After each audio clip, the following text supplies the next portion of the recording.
저는 교회에서 인사할 때 인사가 있거든요. 같이 한번 따라해 주세요. 반갑습니다.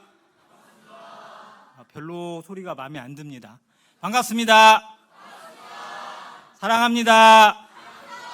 네, 감사합니다. 네. 화면을 좀 올려주시기 바랍니다.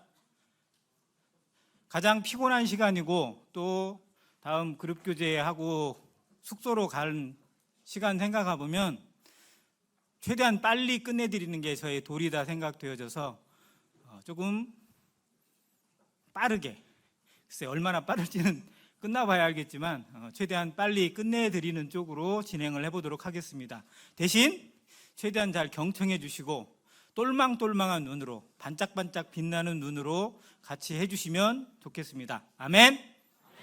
네, 감사합니다. 주의 청년들에게라는 제목으로 말씀을 한번 준비해 봤습니다.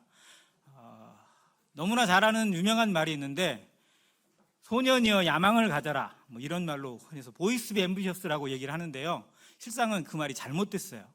그 말에 뒤에가 있어요. 보이스 오브 앰비셔스 뭐예요? 뒤에가 for Christ가 있습니다. 그리스도를 위하여 야망을 가지라고 되어 있어요. 이 말씀을 남긴 윌리엄 스미스 클라크 박사는 미국에 있는 미국인인데 크리스찬으로서 일본에 가서 대학 총장을 지내신 분입니다. 그런데 대학 총장을 하면서 이 기독교 친화적인 교육을 계속 일본에서 주장을 한 거예요. 복음을 전하고 성경을 가르치고 또 이런 일을 총장이 주도적으로 하다 보니까 학교에서 또 일본 문화에서 너무 싫어했어요. 거기에 건강도 악화가 됐어요. 그래서 이제 어쩔 수 없이 총장 자리에서 쫓겨났어요. 쫓겨나시면서 일본을 떠나시면서 자기를 환송한 학생들과 그 관계자들에게, 특히 학생들이 많이 이 총장을 존경해서 따라왔는데, 그 공항에서 학생들에게, 청년들에게 남긴 말이 바로 이 말입니다. 청년들이여 야망을 가져라. 누구 안에서? 누구를 위해서? 그리스도를 위해서 가지라고. 인생의 비전이 어디에 있는지를 잘 보여주는 말을 남겨주었습니다. 두 번째 말 같이 한번 읽어줄까요? 시작.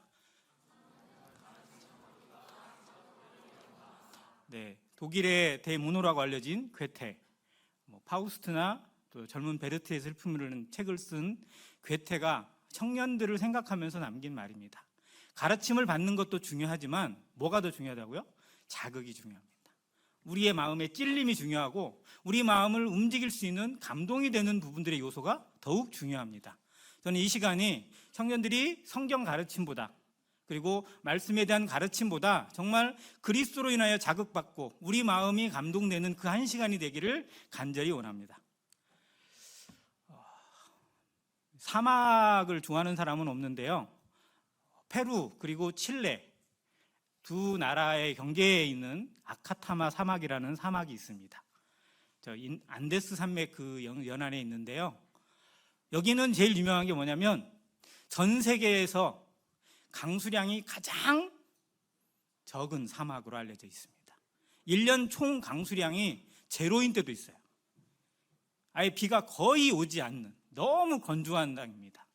그런데 여기에 무슨 일이 있었냐면 2015년에도 있었고요.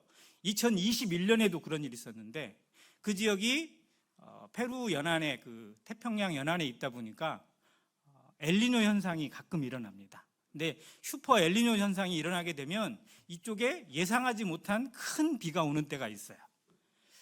1년 강수량의 약 4배 정도에 되는 비가 한 번에 온 적이 있습니다. 그런데 그 비가 오고 나서 무슨 일이 일어나냐면 저 메마르고 아무것도 못 살 것 같은 땅에 뭐가 피어요? 꽃이 피어요. 저게 실제로 그때 아카타마 사막에서 수많은 사람들이 그 꽃 구경을 위해서 가서 찍은 사진 중에 하나입니다. 약 200여 종의 꽃이 피었대요. 그런데 이 현상을 보면서 정말 제가 좀 놀란 게 뭐냐면, 아무것도 못 살 것 같고 희망도 없고 그저 끝이라고 보여지는 땅에 비가 내리니까 그 비에 통해서 미스터게 잠자있던, 저 숨죽여 있던 잠재력이 올라오더라고요. 우리에게 가끔은 메마른 모습도 있을 수 있습니다. 주를 사랑하고 주 안에서 살아가는 성도들도 가끔씩은 너무 메말라서 곤고해질 때도 있고 어떻게 해볼지를 못하고 괴로워할 때도 없지 않아 있습니다. 그런데 정말 중요한 건 성령의 단비가 내게 부어지기만 하면, 하나님의 은혜가 내게 부어지는 것을 경험하기만 하면, 즉 우리가 그의 말씀을 부어주고 은혜를 부어주고 또 하나님의 능력을 부어주기만 하면 그 안에 있는 잠재력은 자연스럽게 일어나는 것입니다. 나를 자약하지 마세요. 나에게 하나님이 주신 무궁무진한 잠재력이 내 속에 꿈틀대고 있어요. 나는 아니다, 나는 뭐하다라고 스스로 제한하지 마세요. 하나님이 나를 어떻게 사용하실지, 어떻게 역사하실지는 아무도 모르는 것입니다. 그런데 정말 중요한 건 그 안에 있는 잠재력의 가치를 인정하고 내 안에 비를, 성령의 비가, 은혜의 단비가 내려지는 것을 경험하는 자극이 일어나야 돼요. 그 안에서 역사되지는 겁니다. 이사야 55장에서는 이 부분을 하늘에서 내리는 비로 표현했습니다. 그 비가 결코 헛되이 돌아가지 않아요.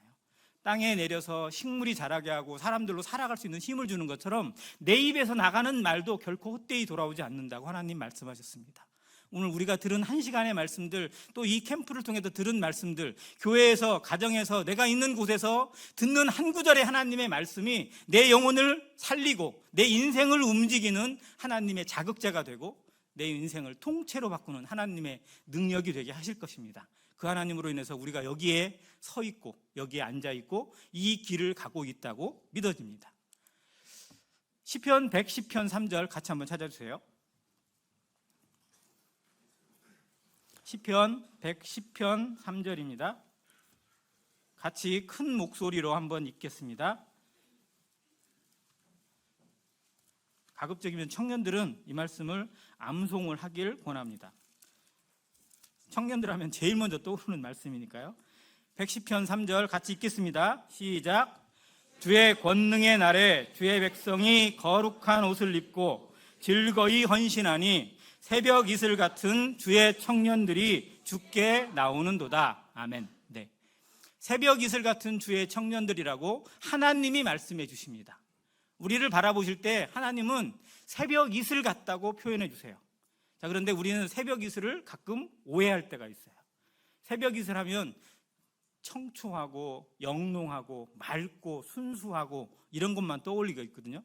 그런데 성경이 기록되어 있는 이 배경, 즉 이스라엘 땅의 새벽 이슬은 우리가 아는 새벽 이슬과는 좀 차원이 다릅니다. 이스라엘은 잘 아는 것처럼 기후가 건기와 우기로 뚜렷하게 구분이 되어져 있습니다. 우기 때는 비가 많이 오니까 별 문제가 안 돼요. 식물이 자라거나 이럴 때도. 근데 건기에도 분명히 식물은 자라야 되고 양이나 소나 모든 동식물들이 먹어야 합니다. 풀이 나야 돼요. 그리고 과일도 자랄 수 있어야 됩니다. 그런데 건기에는 대부분 비가 오지 않아요. 거의 비가 내리지 않는 날이 태반입니다. 그래서 풀도 자라기가 어렵고 식물도 자라기가 어렵고 나무도 자라기가 대단히 어려운 환경이에요. 그럴 때 이스라엘을 지키고 그 식물을 지키고 땅을 지키는 능력이 뭐예요? 새벽 이슬입니다. 새벽 이슬이 내렸을 때 그 이슬을 머금고 땅이 생명력을 발휘하고 풀이 자라고 나무가 자라고 열매를 거두고 그것으로 양이나 소나 모든 목축 동물들이 먹을 수 있어요. 즉 새벽 이슬은 마지막 희망이자 마지막 보루입니다. 하나님 앞에 있어서 주의 청년들, 그런데 그냥 청년들이 아니라 주의 청년들이고요, 주의 권능의 날에 주의 백성이 거룩한 옷을 입고 즐거이 헌신한다고 하나님이 표현하셨어요. 주의 권능의 날이 언제입니까? 지금 이 시대입니다. 마지막 때라고 부르는 이 날이 주의 권능의 날이 임박해 있습니다. 우리 주변에 수세에서 전쟁이 일어나고 있어요. 이스라엘과 하마스 전쟁은 정말 마지막 시대를 보여주는 단초가 될 가능성이 대단히 높습니다. 그냥 그 속에서 일어나는 일이니까 구경 삼아 보는 것이 아니라 성도들이라면, 주의 청년들이라면 정말 그 안에서 일어나는 일들을 통해서 성경이 어떻게 이루어질 것인지, 이 나라는 어떻게 될 것인지, 이 시대는 어떻게 바뀔 것인지를 주목해야 됩니다. 정말 주의 권능의 날이 우리 앞에 가까이 다가오고 있다는 사실을 기억하고 우리는 어떤 마음으로 헌신하고 있는지, 주님 앞에 어떠한 모습으로 서 있는지를 기억하시길 바랍니다. 그러한 자들이 하나님 앞에 새벽 이슬이에요. 마지막 희망이자 마지막 보루입니다. 이 시대를 책임질 수 있고 정말 죄악이 판을 치는 이 마지막 시대에 노아처럼, 그리고 노아의 가족처럼 하나님이 믿고 맡길 수 있는 그 세대가 바로 주의 청년들입니다. 여기에 있는 주의 청년들이 이 시대를 감당하고 이 역할을 감당할 수 있게 되기를 정말 간절히 기도합니다. 여러분도 이 기도를 하시길 바랍니다. 나는 주 앞에 새벽 이슬 같은 청년인지, 새벽 이슬과 같은 역할을 감당할 기도를 하고 있는지, 그런 준비를 해나가고 있는 청년인지 스스로에게 물어보시고, 우리의 캠프가 서로의 얼굴을 보는 것도 중요하지만 또 서로가 교제하고 어떠한 것을 같이 이루는 것도 정말 대단히 소중한 일이지만, 적어도 내가 내 마음에 어떠한 자극을 받을 것인지, 어떠한 감동을 안고 내 삶을 바뀔 수 있는 키포인트가 될 것인지를 한 번쯤 고민해야 하잖아요. 그런 시간들이 되기를 주의 이름으로 기도합니다.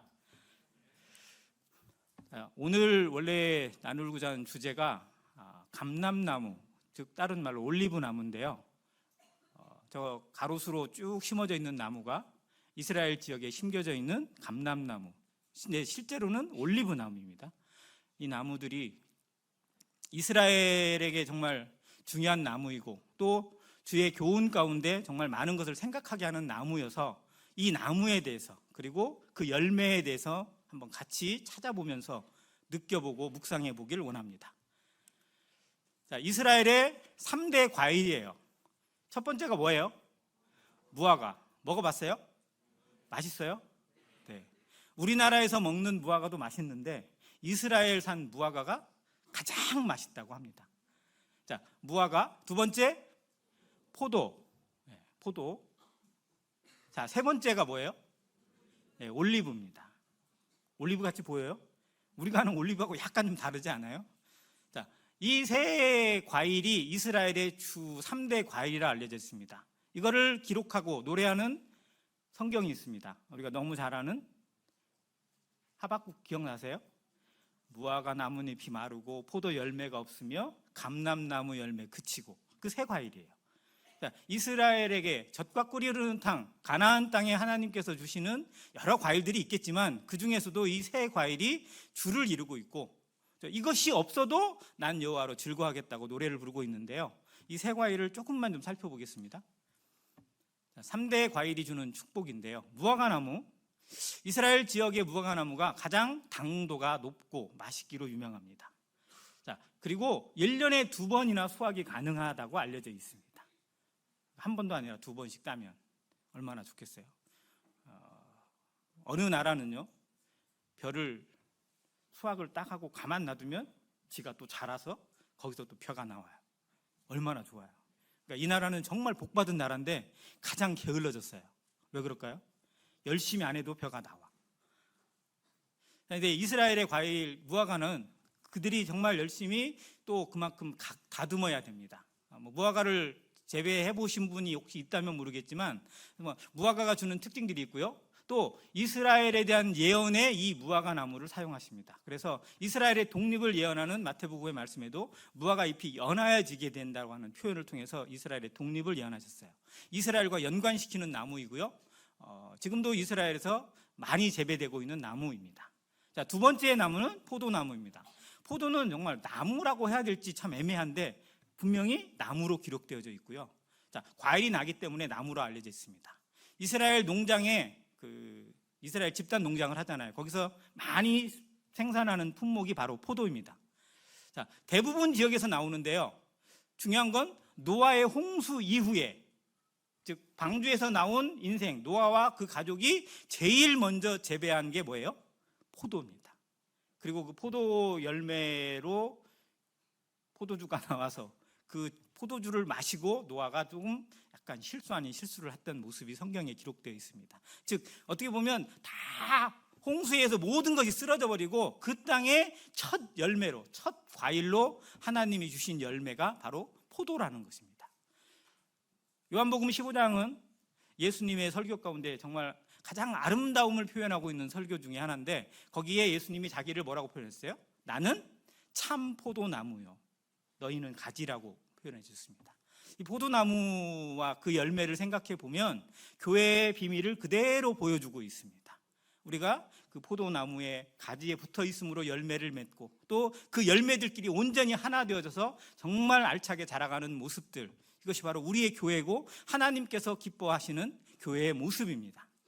자, 이 두 가지는 어떻게 보면 그냥 보여준 거고요. 정말 여기서 교제하고자 하는 건 올리브 나무입니다. 성경에서는 감람나무라고 기록이 되어져 있는데 실상은 올리브 나무입니다. 이스라엘 주변에서 많이 생산되는 이 나무 열매고요. 이스라엘 민족과 가장 깊은 연관성을 갖고 있는 나무로 알려져 있습니다. 자, 성경에는 무슨 나무라고요? 감람나무로 기록되어져 있습니다. 자, 기드론 골짜기, 여기는 예루살렘 동쪽으로 나가는 곳에 있는 골짜기입니다. 이 기드론 골짜기를 넘어가면 산이 하나 있습니다. 무슨 산이에요? 올리브산, 올리브 마운틴, 더 마운틴 오브 올리브라고 기록되어져 있습니다. 자, 영어 성경을 보면 다 그렇게 기록되어 있어요. 그런데 우리는 그 산을 뭐라고 부르냐면 감람산이라고 부릅니다. 그만큼 거기에는 감람나무, 즉 올리브 나무가 많이 있고요. 지금도 거기엔 올리브 나무가 참 많이 있다고 알려져 있습니다. 자, 그러면 왜 성경에서 올리브 나무라고 기록하지 않고 감람나무라고 기록을 해놨을까? 올리브 나무로 했으면 훨씬 더 편하잖아요. 그런데 여기엔 영어 성경에는 분명히 올리브 나무로 기록되어져 있어요. 영어 성경을 혹시 보시는 분이 있다면 참고해 보세요. 그런데 우리나라의 이 한글 성경은 번역 과정에서 어디서부터 왔냐면 중국어 영향을 갖추고 왔어요. 중국어 번역이 많습니다. 그 대표적인 번역 중에 하나가 기독교예요. 우리 기독교라고 하잖아요. 근데 영어로는 뭐예요? 그리스도교예요. 그리스도라는 단어를 중국어 발음으로 기록을 못해요. 그리스도라는 단어를. 그래서 자기들의 한자 음에서 기어코 따낸 음이 뭐냐면 기독이에요. 그래서 기독교라고 불러요. 원래는 그리스도교가 맞습니다. 마찬가지예요. 감람나무가 중국 지역에 많이 있어요. 그 나무가 있어요. 지금도 있어요. 중국에 있는 감람나무가 있고 거기도 열매가 있습니다. 근데 그 감람나무 열매가 성경에 나오는 이 올리브 열매하고 모양이 비슷해요. 그래서 중국에서는 그 열매만 생각하고 그냥 감람나무의 한 종류이겠지 하고 감람나무로 기록을 해버렸어요. 그게 지금까지 그냥 한글의 번역 성경에서 올리브나무라고 바꿨으면 좋겠는데 안 바꾸고, 왜? 혼동될까 봐서. 그래서 감람나무로 계속 기록을 해놓고 있는 실정입니다. 그러나 올리브나무와 감람나무는 학명도 다르고요, 품종도 다르고 특징이 다 다릅니다. 아예 다른 나무예요. 자, 그리고 익숙해진 단어이기 때문에 뭐 바꾸기는 좀 힘들 것 같아요. 이거 막 바꿔가지고 하자면 괜히 막 성경에 감람나무라는 단어가 한두 번 나오는 게 아니잖아요. 그러다 보니까 어려울 수도 있지만 분명히 알고는 가야 됩니다. 그것에서 설명해 줄 수 있어야 되잖아요. 자, 중국의 감람나무 잠깐 보여줄게요. 자, 중국의 감람나무는 키가 엄청 큽니다. 저 팔레스타인 지방에 자라는 올리브 나무는 키가 안 커요. 지가 커봐야 옆으로 주로 자라고 위로는 많이 안 커요. 뭐 한 10m에서 그 정도만 자라도 더 이상 자라지 않는다고 알려져 있어요. 그런데 중국에 있는 그 감람나무는 30m 정도까지 자라는 나무예요. 그 옆에가 열매가 저 감람 열매거든요. 모양은 올리브하고 약간 비슷해 보여요. 그런데 저거는 기름이 나온다 안 나온다? 안 나옵니다. 그냥 땡강 같은 열매예요. 올리브하고 차원이 다른 열매예요.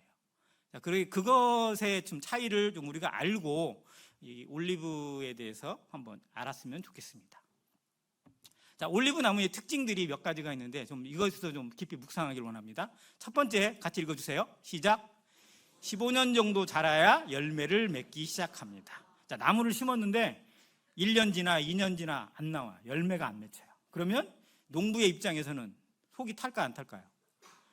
열받아요. 기껏 심어놨더니 열매도 안 나오고 아무것도 안 맺혀. 이 쓸모없는 거잖아요. 빨리 자라서 열매를 거둬서 팔든지 먹든지 뭘 해야 될 거 아니에요. 그런데 이 감람 열매는 15년 정도 될 때까지는 열매가 아예 안 맺힙니다. 거기서 약간 맺혀도 그건 쓸모가 없는 열매예요. 15년 정도는 되어야 열매를 맺히기 시작합니다. 그리고 본격적인 열매 수확은 몇 년 돼야 된다고요? 30년은 익어야 제대로 된 열매를 맺기 시작해요. 그러면 이거 심은 사람은 손해 아니에요? 30년 동안 기다려야 돼. 심을 필요가 없잖아요. 그렇게 생각해보면. 계산해보면, 내 입장에만 생각해보면 정말 심어서는 안 되는 나무 같아요. 그런데 정말 중요한 건 뒤에요. 얼마 이상 자란다고요? 1000년 이상 자라면서 1000년이 지나도 계속 열매를 맺어요. 이게 놀라운 거예요. 하나님 앞에 살아가는 성도는요, 반짝거리기 위해서 살아가고 있는 게 아니에요. 지금이 내 삶의 최적이고 모든 것일 수도 있겠지만 실상 하나님 앞에는 영원한 시간이 우리에게 보장되어져 있습니다. 우리는 여기서만 일하는 게 아니고 저 천국에 가서도 하나님 나라에서 같이 일해야 돼요. 거기에선 더 큰 일을 해야 돼요. 그러기 위해서는 준비가 돼야 됩니다. 하나님의 마음을 알고 하나님 마음에 합한 자가 되는 준비가 우리 가운데 이루어져야 돼요. 기다려야 됩니다. 기다려야 할 때는. 문제는 사람이 너무 기다리지 못하고, 우리나라 사람들 특징이 있잖아요. 자판기 앞에서 커피를 누릅니다. 몇 초 걸리죠? 자판기 커피 누르면 다 따라지는 거, 띡 소리 부자 울릴 때까지 몇 초 걸려요? 안 해보셨어요? 맨날 커피숍에서만 사서 먹으니까 안 나오나 봐요. 저희 교회에는 커피 자판기가 있어요. 예전 오래된 자판기. 어떤 분이 헌신하셔 있는데요. 그게 제가 세봤어요. 10초 걸려요. 정확하게 10초 걸립니다. 10초가 걸려야 부자가 울려요. 그런데 한국 사람들은 누르고 몇 초 만에 꺼내요? 5초도 안 돼서 꺼냅니다. 안 나오면 막 승질나는 거예요. 컵라면을 끓여 먹는데 뜨거운 물 붓고 몇 분 기다려야 돼요? 3분 기다리라고 되어 있어요. 어떤 건 2분에, 요즘은 이제 2분에 되는 것도 있긴 있더라고요. 그런데 그 전까지 기다리는 사람이 별로 없는 것 같아요. 그냥 먹고 싶고. 너무 급해졌어요. 너무 급해져서 성도들까지도 이 시간을 기다리질 못해요. 하나님의 음성을 듣질 못하고 진짜 내가 정해버리고 싶은 마음이 생기는 거예요. 그러나 열매는 기다림 속에서 이루어지는 것입니다. 하나님의 때가 언제인지, 나의 때가 정말 무엇인지를 알아가야 돼요. 내가 지금 이 일을 못해서 하나님 앞에 죄송한 게 아니라 정말 이 일을 향해서 오히려 하나님의 일을 그르치지 않을까라는 조심이 있어야 돼요.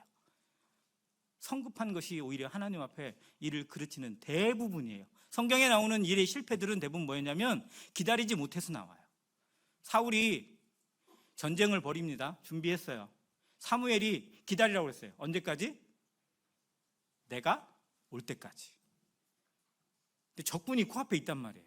적군이 막 쳐들어올 것 같고 자기에 있는 병사들은 막 혼동해가지고 막 도망가는 사람도 생겨요. 사울은 막 급해 죽겠는데 사무엘은 안 와. 그러니까 어떻게 해요? 사울이 지가 제사를 드려버려요. 지가 번제를 드려요. 왜? 번제를 드려야 전쟁을 할 수 있으니까. 근데 드리자마자 누가 와요?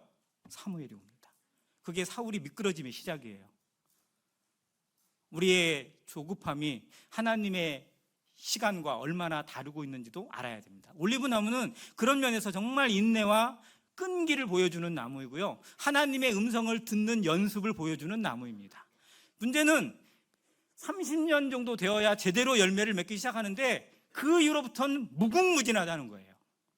하나님 앞에 연단된 사람, 하나님의 마음을 알아가는 성도는요, 그 안에서 얼마나 많은 무궁무진한 능력과 열매와 풍성한 것들이 나오게 될지, 성령의 감동이 나타나게 될지 누구도 계산 못해요.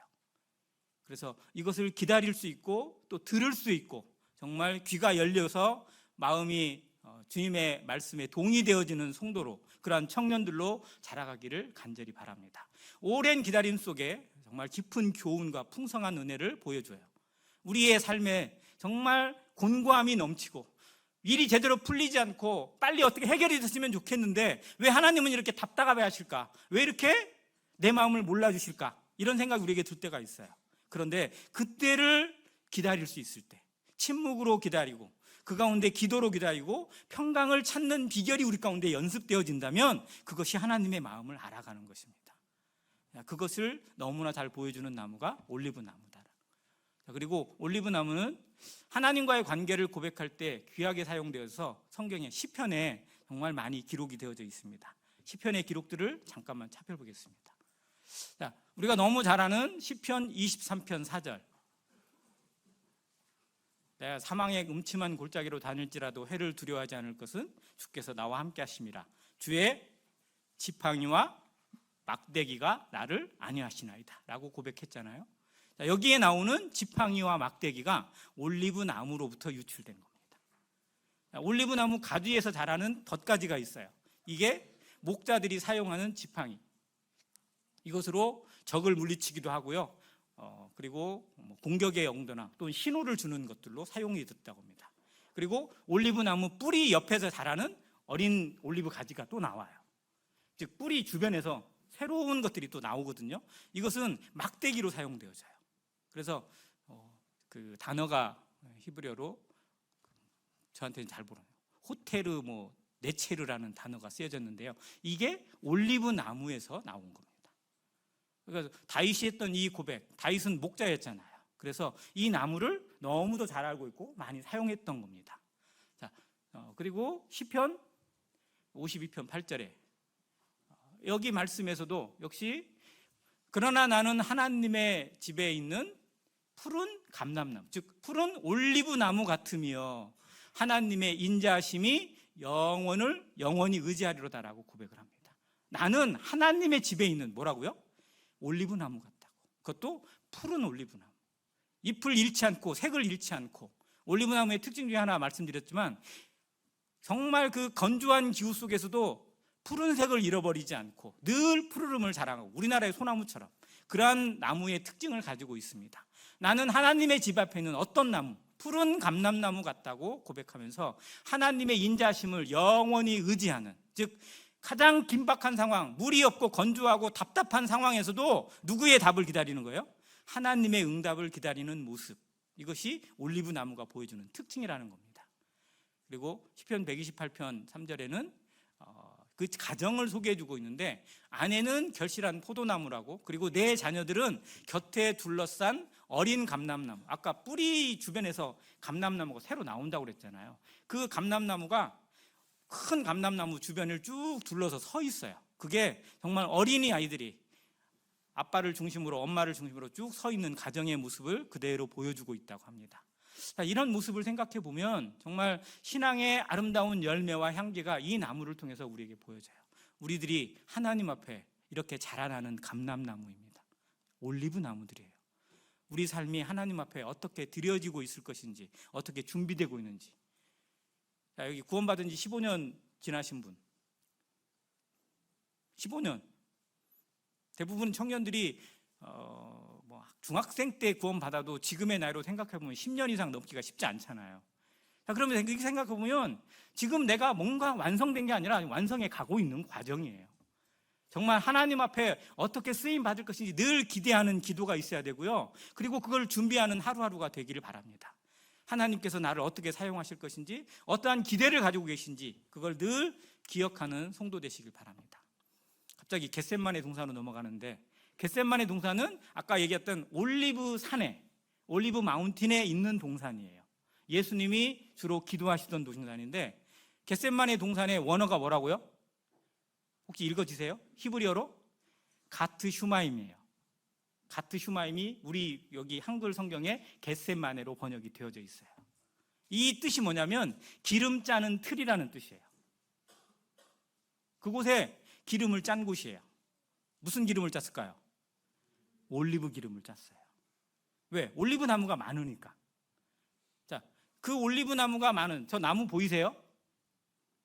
옆에 있는 고목나무, 저게 올리브 나무예요. 나이가 좀 많아 보여요? 젊어 보여요? 네, 저게 얼마 정도 돼 보이세요? 약 2000년도 됐답니다.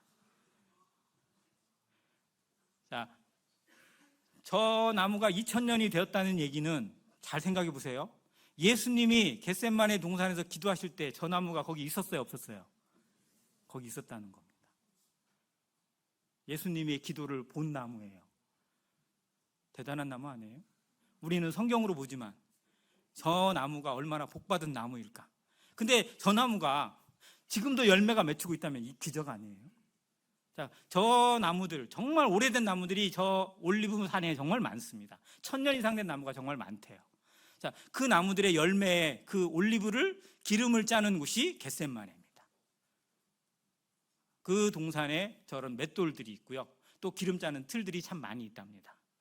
자, 올리브 기름 짜기 한번 좀 들여다볼게요.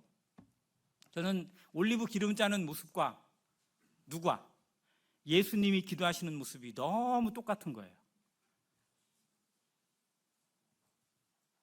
자, 올리브 기름을 짜는 모습을 뒤에 한번 보여줄게요. 올리브 기름은 열매를 가만히 놔두면 기름이 나와요, 안 나와요? 어떻게 돼야 돼요? 어디다 놓고 눌러야 돼요. 압착을 해야 됩니다. 자, 올리브 기름이 마트에서도 아주 그냥 비싸게 팔리는 그런 기름이긴 한데 조금 좀 놀라운 게 있어요. 자, 우리가 먹는 보통의 기름, 포도씨유, 포도유예요, 포도씨유예요? 포도씨유예요. 해바라기 씨유예요. 자, 뭐냐면 그 열매가 아니라 그 씨에서 겨우 기름을 짜내는 거예요. 그런데 올리브는 어디서 기름이 나와요?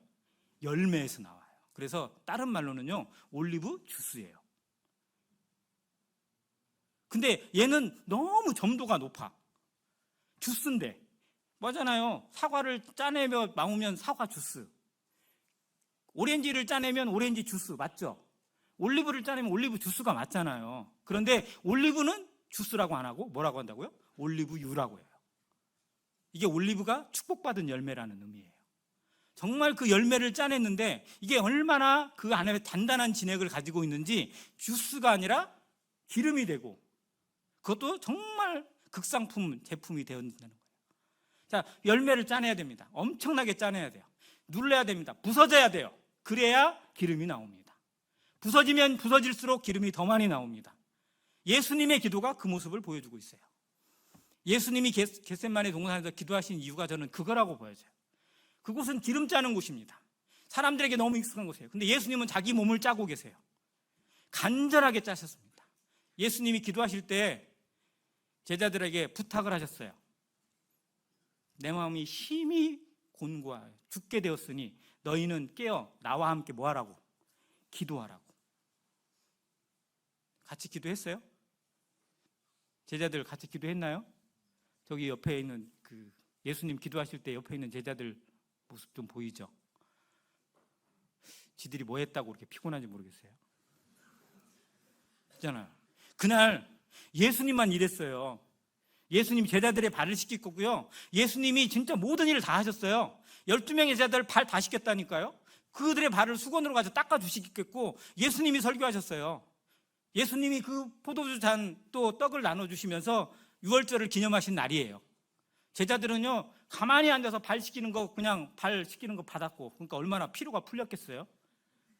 그런데 예수님은 기도하는데 지들은 피곤하다고 자. 가끔 우리도 그러지 않나요? 뭐 한 것도 없는데 왜 이렇게 피곤한지 모르겠어요. 말씀만 들으면 졸려. 성경만 보면 피곤해지고. 성경이 수면제라고 하는 사람도 없잖아, 있더라고요. 자, 그런데 정말 정신 똑바로 차려야 됩니다. 나도 저 제자들과 같은 그런 모습은 아닐지. 정말 예수님 마음 그 어떠한 간절함으로 기도하고 계시는지, 얼마나 하나님 앞에 자신을 쥐어짜고 계시고 몸을 내어주시면서 뭐가 될 때까지요? 땀방울이 뭐가 될 때까지? 핏방울이 될 때까지 기도하셨어요. 얼마나 그의 마음이 간절하셨고 그의 심령이 부르텄는지 이 피가 보여주고 있습니다. 핏방울이 보여주고 있어요. 성도는요, 3가지 액체를 흘려야 된대요. 3가지 액체, 우리 몸에서. 첫 번째 뭐를 흘려야 될까요? 피부터 흘려요?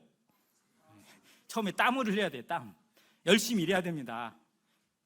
놀아도 땀이 나는데 열심히 일해서 흘리는 땀이 필요하고요. 두 번째 뭐를 흘려야 될까요? 눈물을 흘려야 됩니다. 울어줄 수 있어야 돼요. 애곡하는 마음이 있어야 됩니다. 세 번째는 피를 흘려야 돼요. 희생의 정신이 필요합니다. 그게 제자의 길이잖아요. 누구든지 나를 따라오려거든 누구를 부인하고 자기를 부인하고 자기 십자가를 지고 나를 쫓을 것이니라 하셨어요.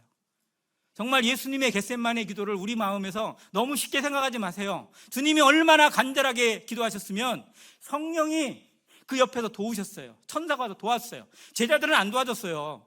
그 누구도 제자들은 예수님 마음을 알지 못했습니다. 우리가 예수님을 방치하거나 하나님을 내버려두는 그런 성도 아니기를 간절히 기도합니다. 주의 새벽이슬 같은 청년들은요, 하나님과 함께 울고 하나님과 함께 일하고 하나님과 함께 움직여 가서 연습되어지는 아름다운 청년 되기를 간절히 바랍니다. 겟세마네 기도를 통해서 우리 마음이 정말 이 부서지고 쪼개지고 짓눌리는 아픔 속에서도 하나님 앞에 드려지는 아름다운 진액으로 흘러나오기를 간절히 바랍니다. 자, 올리브 기름은요, 총 몇 번을 짤까요? 4번을 짠답니다. 정말 대단하지 않아요? 우리나라 사람들이 좋아하는 기름, 무슨 기름이에요? 참기름, 들기름. 뭐 다 구분하세요? 참깨, 들깨 확실히 구분하는 청년. 저는 이 청년 정말 대단하다고 생각해요. 혹시, 왜냐하면 참깨, 들깨도 제대로 구분이 잘 안 돼요. 그냥 겉모양 봐서는 진짜 몰라요. 자, 근데 그 참깨나 들깨에 기름을 짤 때 그냥 짜면 나올까요? 잘 안 나와요. 그래서 볶아야 돼요. 볶아서 짜내야 됩니다. 자, 그런데 올리브 그것도 볶아서 짜내면요, 2번 짜내고 나면 더 이상 기름이 안 나와요. 그래서 그건 깻묵으로 들어가요. 그런데 그것도 먹는 옛날에는 먹었습니다. 그런데 올리브는 볶지도 않아요. 뭐 숙성 안 시켜요. 그냥 그대로 짜요. 그런데 4번을 짤 수가 있어요. 대단한 거 아니에요? 자, 첫 번째에 짜낸 기름이 엑스트라 버진 올리브 오일입니다. 들어보셨죠? 마트에 가면 있어요, 없어요? 있어요. 제일 비싸요. 자, 그런데 이 엑스트라 버진 올리브 오일은 뭐에 썼어요, 용도가? 하나님 앞에 드려지는 성전 제사와 관유로 사용된 기름입니다. 왜? 이건 하나님 거예요. 우리의 인생에서 첫 번째가 누구 거예요? 하나님 겁니다. 내 인생의 주인이 누구예요? 하나님 것임을 인정하는 것. 그 자세가 실상은 하나님 앞에 가장 바른 제자의 모습이에요. 내 인생이 하나님의 것이고 내 삶을 하나님이 맡기신 것을 인정하고 그것에 드리고자 연습하는 자세가 되어지지 못한다면 그게 어떻게 제자예요? 자, 그 모습을 잘 보여주는 첫 번째가 엑스트라 버진 올리브 오일입니다. 이건 하나님으로만 썼어요. 사람에게 전혀 사용되지 않았어요. 하나님을 위한 것입니다. 두 번째의 기름이 이제 식용으로 사용돼요. 요리할 때 쓰거나 아니면 직접 먹어도 좋대요. 자, 그리고 또 짰는데 세 번째 짜니까 또 나와. 이건 뭐로 썼어요? 자매들이 좋아하는 거. 화장품. 이게 얼굴에 바르면 좋대요. 혹시 올리브 오일 얼굴에 발라보신 분? 요즘 화장품이 너무 좋으니까 바를 일이 없겠지만요, 한번 발라보세요. 좋답니다. 저는 안 발라봤어요. 의학용으로 썼습니다. 실제로 얼굴에 바른, 옛날에는 화장품이 없은 당시에는 이게 실제로 얼굴에 바르고 여성들을 치장하는 데도 많이 이용됐다고 합니다. 자, 네 번째도 나와요. 네 번째에 나오는 이 기름은 정말 좀 되게 끈끈해지게 되는데요, 이게 비누로 사용이 되어졌다고 합니다. 버리는 게 없어요. 그리고 그 찌꺼기는 뭘로 썼어요? 땔감으로 쓰였어요. 정말 하나님께 드려지잖아요. 드리면 드릴수록 더 무궁무진해지고 정말 버릴 게 없는 게 우리의 인생이에요. 우리의 삶이에요. 그런데 하나님을 떠나면요, 쓸모가 하나도 없어져요. 하나님을 떠나서는 해 아래 수고한 것 모든 것이 다 헛되고 헛되다고 전도서에 기록하신 것처럼 우리 인생 하나님이 부르셔서 하나님의 것으로 하나님 앞에 드리도록 부르셨는데도 불구하고 내 것을 추구하고 내 마음대로 살고자 한다면 써먹을 데가 하나도 없어요. 드릴 게 하나도 없어요. 정말 이 올리브 기름을 통해서 우리 삶을 다시 한번 실천하고 배워가길 원합니다. 자, 예수님의 기도를 배우시길 바랍니다. 예수님의 기도, 정말 자신을 어떻게 쳐서 복종시켰는지, 우리의 기도가 얼마나 수준 낮은 기도로 전락되고 있지는 않은지. 언제 기도를 제일 많이 해요? 학생들이? 기도해본 분, 솔직하게 시험 보기 전날 안 했어요? 난 했는데. 시험 보기 전날 기도가 돼요. 기도 안 하는 것도 좀 이상할 것 같아요. 근데 기도를 해도 좀 정직하게 기도해야죠. 하나님, 제가 열심히 못했습니다. 정말 죄송합니다. 이렇게 기도하면 좋을 것 같은데, 하나님, 제가 공부한 것만 나오게 해주세요. 이건 좀 염치 없지 않아요? 아니, 그 정도의 기도도 아니라 정말 더 어처구니 없는 기도는, 하나님, 저를 더 예쁘게 바꿔주세요. 그럼 차라리 병원을 가요, 그냥. 왜 그런 기도를 하나님께 해요? 하나님이 뭐 성형외과 의사도 아니고 뭐 일타 강사도 아니시잖아요. 하나님은 그 일에 관계하는 분이 아니에요. 그런데 하나님을 엉뚱한 데 써먹으려고 해요. 나를 위해서 하나님을 써먹는 거 기도 아니에요. 그 기도로 착각해서는 안 됩니다. 기도는 누구의 영광을 구하는 거? 하나님의 영광을 구하고 내가 엎드려지고 내가 부서지는 게 기도예요.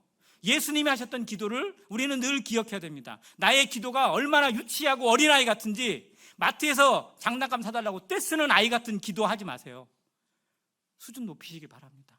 적어도 하나님의 마음을 알아가고 나를 쳐서 복종시키는, 정말 쳐야 되는데 쳐지지 않고 부서져야 되는데 부서지지 않는 나를 애곡하는 기도가 나와야지, 하나님 이거 해주세요, 저거 해주세요, 왜 이건 안 해줘요, 남들은 다 했는데 나는 왜 이렇게 살게 해요? 라고 떼쓰는 기도, 어린아이의 기도의 수준은 벗어나는 주의 청년 되시길 간절히 바랍니다. 정말로 이건 우리 마음에 깊이 생각해야 돼요. 내 기도의 수준이 내 신앙이에요. 어떻게 기도하고 있는지. 물론 기도의 시간도 중요하지만 그 질이 중요합니다. 예수님의 기도를 배워가는 성도 되시기를 간절히 바랍니다. 이제 제 이야기 조금 하고 마칠까 합니다. 저는 70년생입니다. 그리고 54세라고 해야 되나요? 전주교회에서 출석해서 복음 들었고 뭐 이렇게 구원받고 실제로 전주교회 삼천동교회 안행교회인데 같은 교회예요. 이름이 계속 이사를 하면서 바뀐 거예요. 저는 다른 교회로 선거되거나 옮겨본 적이 한 번도 없습니다. 그곳에서 섬기면서 은혜를 경험했고 98년도에 결혼해서 일남일녀의 자녀를 두었고요. 2014년도에 모임의 전임사역자로 천거되어서 지금 10년째 지났고요. 이렇게 섬겨오고 있습니다. 제 가족을 조금 소개하겠습니다. 제 딸내미가 여기 있는데 되게 싫어할 것 같긴 한데 저는 일남일녀를 뒀고요. 위에 아들, 밑에 딸이 있습니다. 근데 아들이 좀 특별합니다. 얼굴을 보면 조금 감이 오실지는 모르겠는데 아들이 자폐합니다. 1급 자폐입니다. 태어난 지 18개월 만에 자폐 판정을 받았고 지금 영구 판정을 받은 상태로 나이는 이제 올해 26세가 된 청년입니다. 근데 결혼해서 쉽지 않은 상황 가운데서 이 아들을 낳고 정말 순탄치 않은 삶을 살면서 여러 생각이 많았어요. 왜 나에게? 왜 우리 집에? 왜 하나님께서 이러한 환경을 주셨을까? 왜 이런 아들을 주셨을까? 너무 답답함이 많았습니다. 울기도 많이 했고요. 하나님 앞에 정말 울부짖고 원통하고 또 때로는 뛰쳐나가고 싶은 순간들도 참 많았어요. 답을 못 찾았어요. 그런데 답을 보여주시는 하나님을 경험하게 되셨습니다. 아내도 그 아이들을 낳고 나니까 또 결혼 초기에 좀 쉽지 않은 상황을 겪으면서 좀 어려움도 많이 겪었습니다. 그 환경, 남들보다 좀 독특한 환경을 주신 이유를 찾아가는 과정이 저에겐 참 연단이었고요. 또 하나님과 그 마음을 배워가는 과정으로 주시더라고요. 자, 제가 좋아하는 말씀인데요. 시편 37편 23절과 24절입니다. 여호와께서 사람의 걸음을 정하시고 그 길을 기뻐하시나니 저는 넘어지나 아주 엎드러지지 아니함은 여호와께서 그 손으로 붙드심이로다. 제 표어입니다. 제 인생의 표어예요. 정말 저는 그 말씀대로 될 줄을 생각하고 기도했었고요. 그 말씀을 지켜가기 위해서 하나님께서 이 말씀을 내 삶에 보여주실 거라는 확신 속에서 지금껏 살아가고 있습니다. 그런데 그렇게 하시더라고요. 제 아들을 얘기를 드렸는데 발달장애 아들을 키우면서 제가 제일 많이 배운 게 뭘까요? 발달장애, 자폐, 이 아들을 키우고 양육하고 뭔가 하려면 제일 많이 배우는 게 뭘까요? 참는 거예요. 한 번에 안 되거든요. 절대 안 돼요. 100번을 해도 안 될 때도 있어요. 그래도 아들이니까 해내야 되니까 참아야 돼요. 그 참는 것을 연습시키더라고요. 보는 기준을 바꾸시더라고요. 사람을 대하는 내 눈이 바뀌게 하시더라고요. 예전에 저는 어떤 성도였냐면요, 제가 구원받고 어떻게 보면 모임의 어려운 상황 가운데도 학생부 했고 청년부 했고 그리고 주일학교까지 했어요. 봉사를 다 했어요. 그러니까 막 나만 일하는 것 같았어요, 느낌에. 그리고 다른 성도들을 생각해 보면 좀 답답했어요. 왜 저러지? 왜 저분은 저러고 있지? 왜 안 하지? 이렇게 해야 되는 거 아니야? 막 그러면서 겉으로는 겸손한 척했지만 속으로는 계속 판단하고 불평하고 원망하고 이런 것들이 제 안에 끊임없이 올라왔어요. 그리고 혼자 뒤에 가서 막 후회해요. 내가 왜 이러지? 내가 이러면 안 되는데 막 이런 생각도 들고. 그런데 이거를 견디질 못했어요. 뭔가 못하고 있고 안 하고 있고 게으르고 뭔가 답답한 성도를 그냥 예쁘게 봐줄 수가 없었어요. 그런 눈이 안 됐어요. 그런데 내 아들을 보니까 그 성도는 아무것도 아니에요. 신앙 안에 발달장애를 겪는 성도들 정말 많습니다. 어쩌면 우리도 그 과정을 밟고 있는지도 몰라요. 우리는 제대로 잘하고 있다고 자부하세요?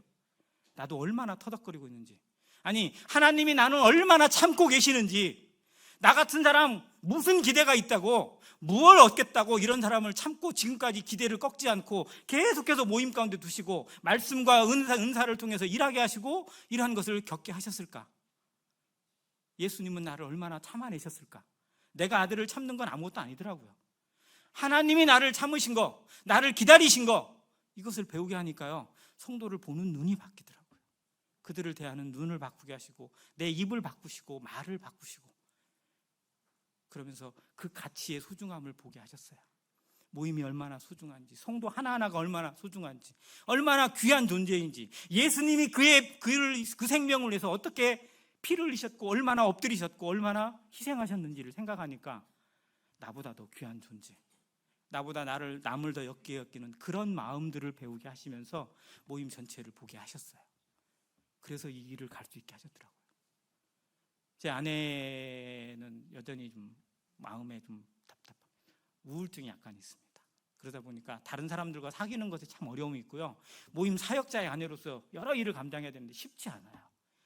그런데 이 아내를 통해서 제가 보게 된 건 뭐냐면, 한 사람을 품는 것이 얼마나 어려운지를 보게 했어요. 한 사람을 품는 거. 근데 가끔 착각을 하더라고요. 나는 10사람도 얼마든지 담당할 수 있어, 10명도 인도할 수 있어, 뭐 할 수 있어. 나의 그릇을 모르고 함부로 덤벼들 때가 있었어요. 그런데 진짜로 나는 한 사람도 제대로 감당 못했어요. 한 사람을 감당하는 것이 진짜 사역입니다.